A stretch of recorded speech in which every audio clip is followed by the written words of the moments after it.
ओम श्रीं गं गणपतये नमः। ओम श्री गणेशाय नमः। नमस्कार प्रिय भक्तजनों, आप सभी का मायरा वॉइस चैनल में हार्दिक स्वागत है।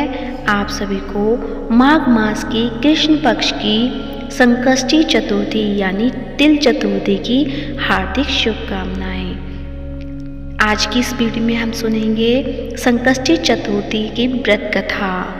माघ मास की कृष्ण पक्ष की चतुर्थी को संकष्टी गणेश चतुर्थी भी कहते हैं। इस दिन तिल चतुर्थी का व्रत किया जाता है। यह व्रत करने से घर परिवार में आ रही विपदा दूर होती है। कई दिनों से रुके मांगलिक कार्य संपन्न होते हैं तथा भगवान श्री गणेश की असीम सुखों की प्राप्ति कराते हैं। इस दिन गणेश जी की कथा सुनने या पढ़ने का विशेष महत्व होता है। तो आइए सुनते हैं गणेश भगवान की दो पौराणिक कथाएं। तो प्रेम से बोलिए गणेश भगवान की जय हो, गजानन भगवान की जय हो।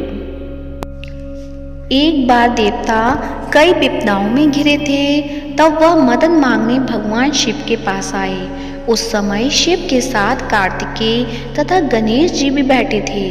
देवताओं की बात सुनकर शिव जी ने कार्तिकेय व गणेश जी से पूछा कि तुम में से कौन देवता के कष्टों का निवारण कर सकता है। तब कार्तिकेय व गणेश जी दोनों ने ही स्वयं को इस कार्य के लिए सक्षम बताया।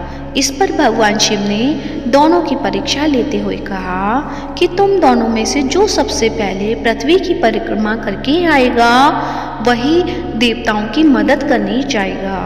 भगवान शिव के मुख से यह वचन सुनते ही कार्तिकेय अपने वाहन मोर पर बैठकर पृथ्वी की परिक्रमा के लिए निकल गए, परंतु गणेश जी सोच में पड़ गए कि वह चूहे के ऊपर चढ़कर सारी पृथ्वी की परिक्रमा कैसे करेंगे।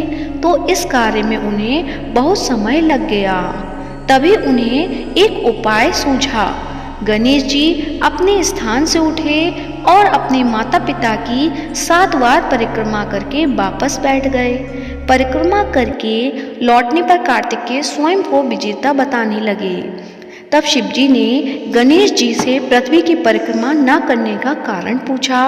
तब गणेश जी ने कहा, माता पिता के चरणों में ही समस्त लोग हैं। यह सुनकर भगवान शिव ने गणेश जी को देवताओं के संकट दूर करने की आज्ञा दी। इस प्रकार भगवान शिव ने गणेश जी को आशीर्वाद दिया कि चतुर्थी के दिन जो तुम्हारा पूजन करेगा और रात्रि में चंद्रमा को अर्घ्य देगा, उसके तीनों ताप यानी देहिक ताप, दैविक ताप तथा भौतिक ताप दूर होंगे। इस व्रत को करने से व्रतधारी के सभी तरह के दुख दूर होंगे और उसे जीवन के भौतिक सुखों की प्राप्ति होगी।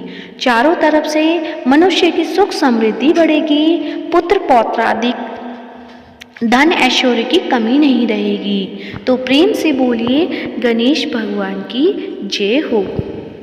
सुनते हैं चौथ माता की व्रत कथा। एक नगर में एक बूढ़ी माँ रहती थी।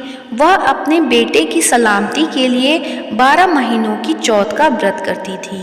हर चौथ को पंसारी से थोड़ा सा गुड़ और घी लाकर 4 लड्डू बनाती, एक बेटे को देती, एक से पूजा करती, एक हथकार के लिए निकालती और एक चांद उगने पर खुद खा लेती थी। एक बार उसका बेटा ताई से मिलने गया। ताई ने बैसाखी चौथ का व्रत रखा था। ताई से पूछा, माँ तो 12 चौथ करती है। ताई बोली, तेरी माँ तेरी कमाई से तरमाल खाने के लिए 12 चौथ करती है। तू परदेश जाए तो वह एक भी चौथ नहीं करेगी। लड़के को लगा ताई सच कह रही है। घर आकर माँ से कहा कि मैं परदेश जा रहा हूँ, यहाँ तू मेरी कमाई खाने पीने में ही उड़ा देती है। माँ ने समझाकर रोकना चाहा पर बेटा नहीं माना। माँ ने उसे साथ ले जाने के लिए चौथ माता के आंखें दिए और कहा, मुसीबत में ये आंखें तेरी मदद करेंगे। वह आंखें लेकर रवाना हो गया। घूमते हुए एक नगर में पहुंचा। उसने देखा कि एक बूढ़ी माँ रोती जा रही थी और पुआ बनाती जा रही थी। उसने कारण पूछा तो बूढ़ी माँ ने कहा, बेटा इस नगर की पहाड़ी पर एक दैत्य रहता है। पहले वह नगर में आकर कई लोगों को खाने के लिए मार देता था। अब राजा हर घर से एक आदमी दैत्य के पास भेजता है और आज मेरे बेटे की बारी है, इसलिए रो रही हूँ और उसी के लिए पुए बना रही हूँ। वह बोला, तू पुए मुझे खिला दे, तेरे बेटे की जगह मैं चला जाता हूँ। बूढ़ी माँ ने खीर पुए उसे खिला दिए। खा पीकर वह सो गया। रात को राजा ने सैनिक आए तो बूढ़ी माँ ने उसे भेज दिया। दैत्य के सामने पहुँचने पर उसने चौथ माता के आंखें दैत्य की तरफ फेंक कर कहा कि हे चौथ माता, यदि मेरी माँ मेरी सलामती के लिए व्रत करती है तो दैत्य का सिर कटकर गिर जाए।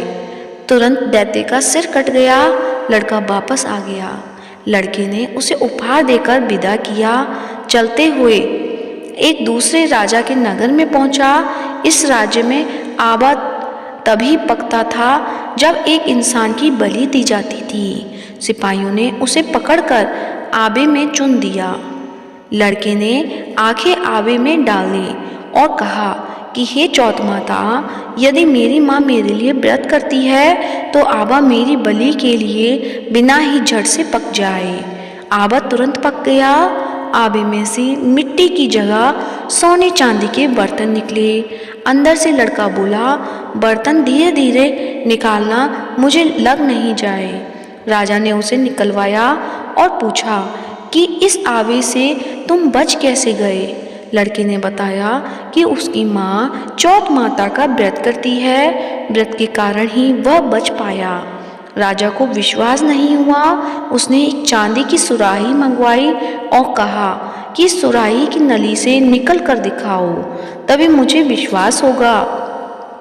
लड़के ने चौथ माता को याद करके आंखें सुराही में डाले और कहा कि भंवरा बनूं सुराही से निकलूं। लड़का भंवरा बनकर सुराही से निकल गया। राजा ने खुश होकर राजकुमारी की शादी उसके साथ करवाई और सभी लोगों को चौथ माता का व्रत करने को कहा। उसे माँ की याद आई। उसने राजा के पास जाकर खुद के नगर जाने की इच्छा जाहिर की। राजा ने रथ, घोड़ा, हाथी और खूब सारा दान दहेज देकर उन्हें विदा किया। चौथ के दिन अपने नगर पहुंचा। वह अकेला पंसारी के यहाँ माँ का इंतजार करने लगा। सोचा चौथ है तो माँ यहाँ जरूर आएगी। थोड़ी देर बाद लकड़ी टेकती हुई माँ आती दिखी। बेटा माँ के चरणों में गिर पड़ा।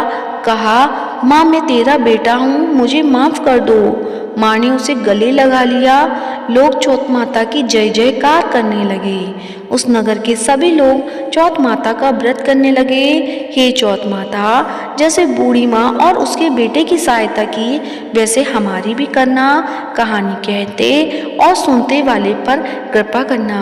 तो प्रेम से बोलो, चौथ माता की जय हो।